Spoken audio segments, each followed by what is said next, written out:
ये जो यंगर लोग हैं, राइट, ये लोग कभी कभी क्या बोलते हैं, बिटकॉइन खरीदते हैं ये बोल के कि भाई डॉलर का क्या भरोसा।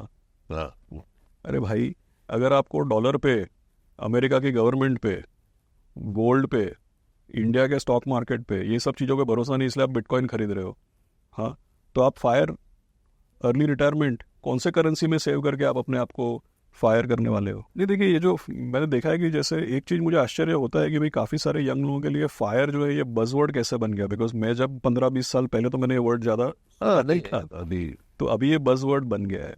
तो ऑब्वियस है कि भाई एक तरीके से अगर आप देखिए, अगर आपकी कमाई चल रही है, करियर चल रहा है, और फिर आप सोचें कि भाई इतने कॉर्पस है, ये कॉर्पस में मैं निकल जाता हूँ और मैं कुछ और फिर कर लूँगा बाद में, तो दो तीन चीज़ों का ध्यान देना चाहिए। अपार्ट फ्रॉम शायद हम दूसरे करियर्स वगैरह की बात करने लगे या फ्यूचर की बात करने लगे, लेकिन दो तीन चीज़ें ध्यान देनी चाहिए। पहली कि भाई अगर आप 40 साल में फायर करके रिटायर कर लेते हैं तो आने वाली जनरेशन को ये भी सोचना चाहिए कि भाई इनकी लाइफ एक्सपेक्टेंसी 95, 100, 105 ये रहेगी। मैंने सुना है कि भाई 2035 तक किडनियाँ भी लेबोरेटरी में ग्रो होने वाली है, राइट।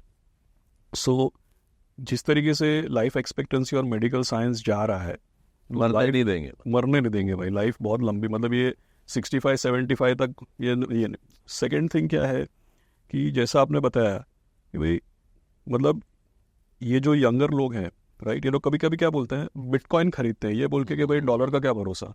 हाँ, अरे भाई, अगर आपको डॉलर पे, अमेरिका की गवर्नमेंट पे, गोल्ड पे, इंडिया के स्टॉक मार्केट पे, ये सब चीज़ों पे भरोसा नहीं इसलिए आप बिटकॉइन खरीद रहे हो, हाँ, तो आप फायर अर्ली रिटायरमेंट कौन से करेंसी में सेव करके आप अपने आप को फायर करने वाले हो।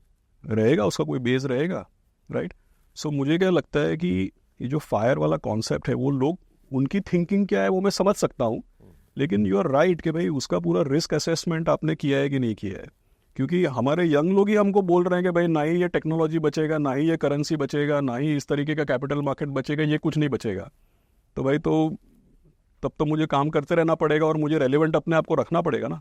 अगर मैं सिस्टम के बाहर हो जाऊंगा तो फिर अपने आप को रेलिवेंट कैसे रखूंगा। तो ये सोच को मैं समझ सकता हूँ, लेकिन अगर आप मुझे पूछते हैं तो मैं तो रिटायर नहीं होने वाला हूँ कभी।